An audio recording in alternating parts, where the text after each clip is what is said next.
La pluma es más poderosa que la espada en el mundo de la guerra, lo que significa que la mejor tecnología siempre vence a la fuerza bruta y al mero poder de las armas.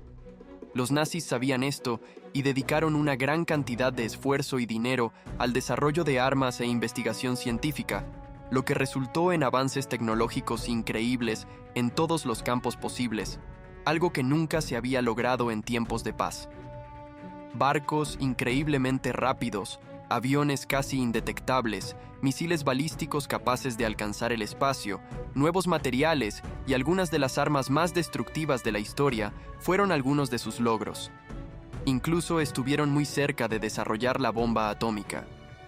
Fue solo porque los estadounidenses arrebataron a sus científicos más importantes y robaron la investigación científica nazi que Alemania no ganó la guerra. Antes de la guerra, la humillación de Versalles, la Primera Guerra Mundial, terminó oficialmente cuando las potencias aliadas y Alemania firmaron el Tratado de Versalles el 28 de junio de 1919. Aunque se presentó como un contrato justo entre naciones soberanas, el verdadero objetivo era castigar a Alemania por iniciar la guerra. En este sentido, buscaba desarmar definitivamente a Alemania, imponiendo una serie de restricciones a su poder militar y financiero.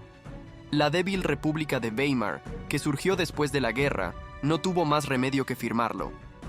En general, el Tratado de Versalles puede dividirse en tres áreas principales: restricciones militares, pérdidas territoriales y reparaciones financieras. Por ejemplo, el ejército alemán se limitó a 100.000 hombres, una dotación extremadamente pequeña, considerando que en 1939 el ejército británico consistía en más de 1 millón de hombres. Además, a Alemania no se le permitía tener una fuerza aérea de ningún tipo ni barcos mayores de 10.000 toneladas de desplazamiento. Los destructores americanos y británicos a menudo duplicaban esa cantidad, haciendo que estas limitaciones parecieran una humillación injusta a los ojos del pueblo alemán. En cuanto a los territorios ocupados, Alemania se vio obligada a hacer varias concesiones territoriales a Francia, Bélgica, Polonia, Checoslovaquia y Dinamarca. El tamaño del país se redujo considerablemente, separando a menudo familias enteras que vivían en la misma región durante muchas generaciones. También se vieron obligados a renunciar a sus colonias en el extranjero, en África y la Polinesia. En África, el Imperio Alemán controlaba anteriormente África Oriental Alemana, ahora Tanzania, África del Sudoeste Alemana, ahora Namibia, Togo y parte de Camerún. En el Océano Pacífico tenía Micronesia, Nauru y Samoa, así como parte de la isla de Nueva Guinea. Finalmente, el tratado incluía famosamente una cláusula de culpa de guerra que declaraba que Alemania había sido la única responsable de iniciar la guerra. Esto permitió a las naciones vencedoras recibir compensación en términos de reparaciones por daños de guerra. El tratado fue tan severo que la década de 1920 fue un periodo de seria inestabilidad económica en Alemania. Esto, a su vez, permitió a figuras como Adolf Hitler hacer planes para devolver a Alemania a su antigua gloria. Así que cuando Hitler llegó al poder en 1933, sabía que tenía que encontrar una manera de eludir estas restricciones si quería desarrollar un ejército poderoso con el que conquistar Europa. El 1 de mayo de 1934 nombró a Bernhard Rust como ministro del Reich de Ciencia, Educación y Cultura. A Rust se le encargó la responsabilidad de liderar la ciencia en el espíritu de la ideología del partido y prepararse para la guerra. La mayoría de los profesores y científicos judíos fueron expulsados de las principales universidades del país y se canalizaron considerables fondos hacia el desarrollo de armamento y nuevas tecnologías que pudieran usarse para la guerra. Por supuesto, esto no pasó desapercibido en el resto de Europa, y las principales potencias del continente se preocuparon cada vez más por el desarrollo del nuevo ejército nazi. Al principio, siguieron estrictamente el Tratado de Versalles, pero hacia finales de la década de 1930, Hitler ordenó que se desconsiderara el tratado, marcando el inicio de una frenética carrera armamentista como respuesta al rearme alemán. En violación del Tratado de Versalles, el ministro de Defensa francés ordenó que se construyera una línea de defensa a lo largo de la frontera de Francia con Suiza, Alemania y Luxemburgo. La llamada línea Maginot se construyó entre 1929 y 1939 y consistía en una compleja red de fortalezas, búnkeres, obstáculos y posiciones de artillería. La línea solo se extendió parcialmente al norte porque se asumió que cualquier intento futuro de invasión alemana sería enfrentado y derrotado en Bélgica, con la esperanza de contar con la asistencia británica. En mayo de 1940, la Alemania nazi invadió Bélgica. El principal enfoque del ataque alemán fue a través del bosque de las Ardenas, que estaba mayormente indefenso. La línea Maginot fue rápidamente flanqueada y las fuerzas francesas fueron sorprendidas por la velocidad del avance alemán. En semanas, Francia se había rendido al control alemán. La Batalla del Río de la Plata. El 17 de diciembre de 1939, solo 2 meses después del inicio de la Segunda Guerra Mundial, una explosión inesperada se escuchó en las pacíficas ciudades de Buenos Aires y Montevideo, separadas por el Río de la Plata, el río más ancho del mundo. Desde ambas orillas se podía ver una columna de humo en el medio del río. Unos minutos después, no había nada. El acorazado de bolsillo alemán, Admiral Graf Spee, había desaparecido bajo las aguas del río, hundido para que los científicos aliados nunca pudieran hacerse con el barco ni su asombrosa tecnología. 3 días después, en el Hotel de Inmigrantes de Buenos Aires, su capitán cuidadosamente colocó una bandera alemana en su cama, se acostó sobre ella y se disparó con la pistola Mauser de su oficial. El capitán Hans Langsdorff había sido asignado al Graf Spee en 1936, pero ya tenía una extensa carrera en la Armada alemana. Para entonces, había ingresado a la Academia Naval en contra de los deseos de sus padres en 1912 y se convirtió en un héroe de guerra durante la Primera Guerra Mundial. Pero nada de lo que había visto en todos sus años en la Armada podría prepararlo para la maravilla tecnológica que era el Graf Spee. Más que un barco, parecía un cohete espacial salido de una novela de ciencia ficción.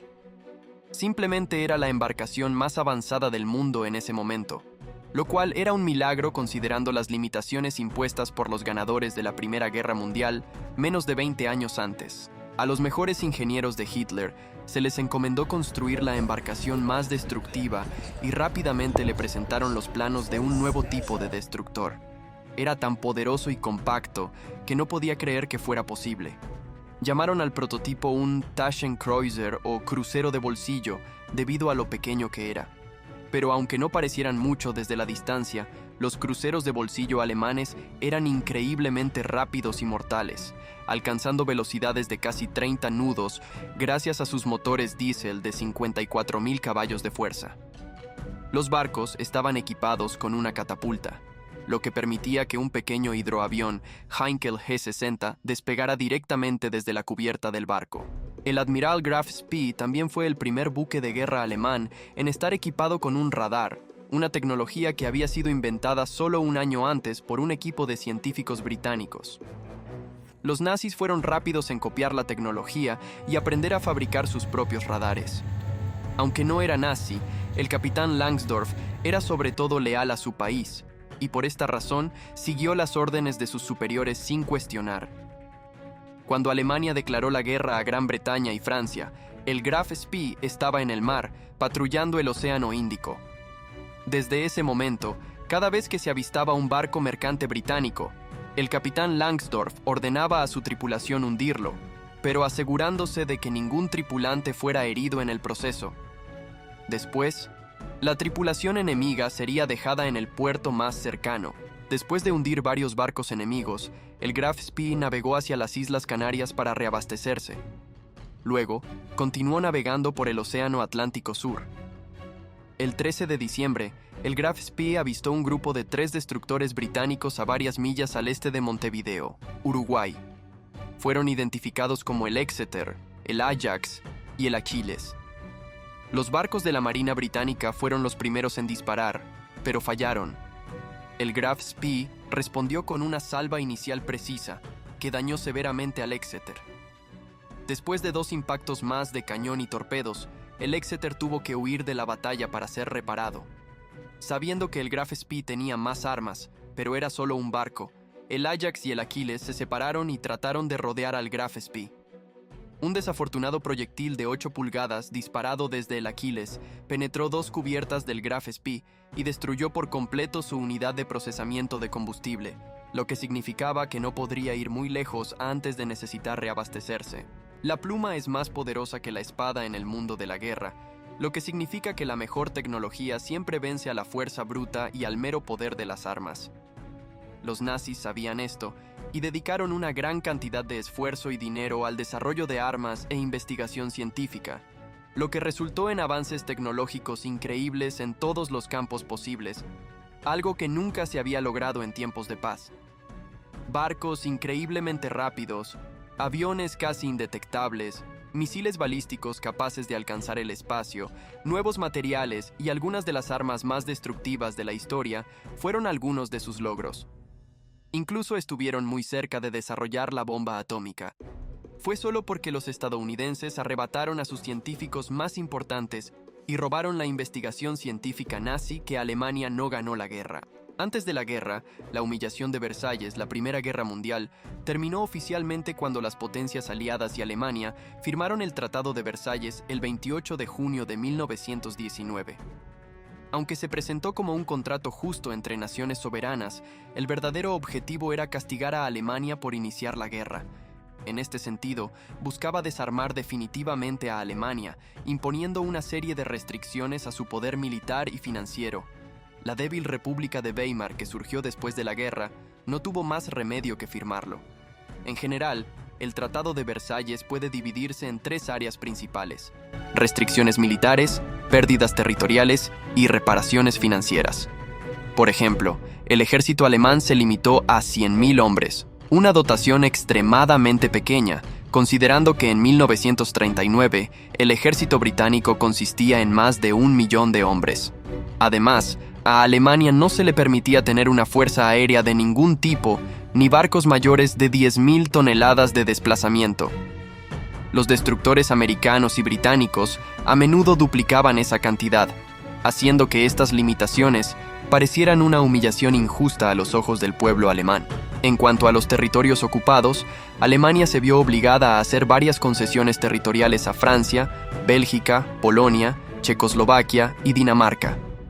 El tamaño del país se redujo considerablemente, separando a menudo familias enteras que vivían en la misma región durante muchas generaciones. También se vieron obligados a renunciar a sus colonias en el extranjero, en África y la Polinesia.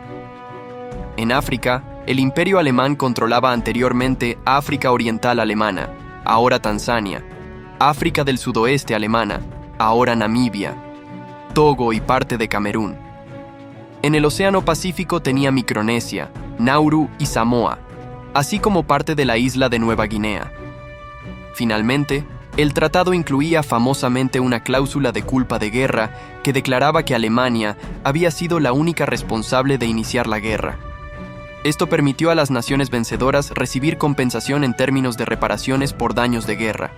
El tratado fue tan severo que la década de 1920 fue un periodo de seria inestabilidad económica en Alemania. Esto, a su vez, permitió a figuras como Adolf Hitler hacer planes para devolver a Alemania a su antigua gloria. Así que cuando Hitler llegó al poder en 1933, sabía que tenía que encontrar una manera de eludir estas restricciones si quería desarrollar un ejército poderoso con el que conquistar Europa. El 1 de mayo de 1934 nombró a Bernhard Rust como ministro del Reich de Ciencia, Educación y Cultura. A Rust se le encargó la responsabilidad de liderar la ciencia en el espíritu de la ideología del partido y prepararse para la guerra. La mayoría de los profesores y científicos judíos fueron expulsados de las principales universidades del país y se canalizaron considerables fondos hacia el desarrollo de armamento y nuevas tecnologías que pudieran usarse para la guerra. Por supuesto, esto no pasó desapercibido en el resto de Europa, y las principales potencias del continente se preocuparon cada vez más por el desarrollo del nuevo ejército nazi. Al principio, siguieron estrictamente el Tratado de Versalles, pero hacia finales de la década de 1930, Hitler ordenó que se desconsiderara el tratado, marcando el inicio de una frenética carrera armamentista como respuesta al rearme alemán. en violación del Tratado de Versalles, el ministro de Defensa francés ordenó que se construyera una línea de defensa a lo largo de la frontera de Francia con Suiza, Alemania y Luxemburgo. La llamada línea Maginot se construyó entre 1929 y 1939 y consistía en una compleja red de fortalezas, búnkeres, obstáculos y posiciones de artillería. La línea solo se extendió parcialmente al norte porque se asumió que cualquier intento futuro de invasión alemana sería enfrentado y derrotado en Bélgica, con la esperanza de contar con la asistencia británica. En mayo de 1940, la Alemania nazi invadió Bélgica. El principal enfoque del ataque alemán fue a través del bosque de las Ardenas, que estaba mayormente indefenso. La línea Maginot fue rápidamente flanqueada y las fuerzas francesas fueron sorprendidas por la velocidad del avance alemán. En semanas, Francia se había rendido al control alemán. La batalla del Río de la Plata. El 17 de diciembre de 1939, solo 2 meses después del inicio de la Segunda Guerra Mundial, una explosión inesperada se escuchó en las pacíficas ciudades de Buenos Aires y Montevideo, separadas por el Río de la Plata, el río más ancho del mundo. Desde ambas orillas se podía ver una columna de humo en el medio del río. Unos minutos después, no había nada. El acorazado de bolsillo alemán Admiral Graf Spee había desaparecido bajo las aguas del río, hundido para que los científicos aliados nunca pudieran hacerse con el barco ni su asombrosa tecnología. 3 días después, en el Hotel de Inmigrantes de Buenos Aires, su capitán cuidadosamente colocó una bandera alemana en su cama. Se acostó sobre ella y se disparó con la pistola Mauser de su oficial. El capitán Hans Langsdorff había sido asignado al Graf Spee en 1936, pero ya tenía una extensa carrera en la Armada alemana. Para entonces, había ingresado a la Academia Naval en contra de los deseos de sus padres en 1912 y se convirtió en un héroe de guerra durante la Primera Guerra Mundial. Pero nada de lo que había visto en todos sus años en la Armada podría prepararlo para la maravilla tecnológica que era el Graf Spee. Más que un barco, parecía un cohete espacial salido de una novela de ciencia ficción. Simplemente era la embarcación más avanzada del mundo en ese momento, lo cual era un milagro considerando las limitaciones impuestas por los ganadores de la Primera Guerra Mundial menos de 20 años antes. A los mejores ingenieros de Hitler se les encomendó construir la embarcación más destructiva, y rápidamente le presentaron los planos de un nuevo tipo de destructor. Era tan poderoso y compacto que no podía creer que fuera posible. Llamaron al prototipo un Taschenkreuzer, o crucero de bolsillo, debido a lo pequeño que era. Pero aunque no parecieran mucho desde la distancia, los cruceros de bolsillo alemanes eran increíblemente rápidos y mortales, alcanzando velocidades de casi 30 nudos o 50 km/h gracias a sus motores diésel de 54.000 caballos de fuerza.